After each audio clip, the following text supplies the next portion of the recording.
வணக்கம் நண்பர்களே. சோ இந்த வீடியோல நம்ம டிஸ்கஸ் பண்ண போற டாபிக் சாய் சுதர்ஷனோட 74 ரன்ஸ் பத்தி தான் டிஸ்கஸ் பண்ண போறோம். நல்லா ஞாபகம் வச்சுக்கோங்க, இஸ் a great talent. அதுக்கு தான் குஜராத் டைட்டன்ஸ் அவரை ரீடைன் பண்ணாங்க.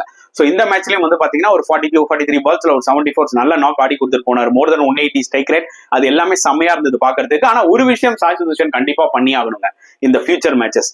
இனிஷியலா அவர் ஆடும்போது கண்டிப்பா கொஞ்சம் இன்டென்ட் காமிக்கணும். புரியுதா உங்களுக்கு? என்ன ஆகுதுன்னு பாத்தீங்கன்னா அவர் கொஞ்சம் பால்ஸ் எடுத்துக்கிறதுனால கொஞ்சம் டீம் வந்து கஷ்டப்படுறாங்க. அதுக்கப்புறமா அவர் காம்பன்சேட் பண்ணிடுறாரு, சூப்பரா பினிஷ் பண்ணிடுறாரு.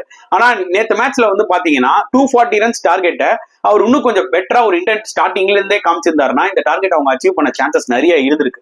So Sai Sudharsan is a fantastic talent, அதுல டவுட்டே கிடையாது கைஸ். இந்த மாதிரி ஒரு இன்னுமே சூப்பர் இன்னிங்ஸ் விளையாட போறாரு இந்த பர்டிகுலர் ஐபிஎல்ல, அதுல எந்த டவுட்டுமே கிடையாது.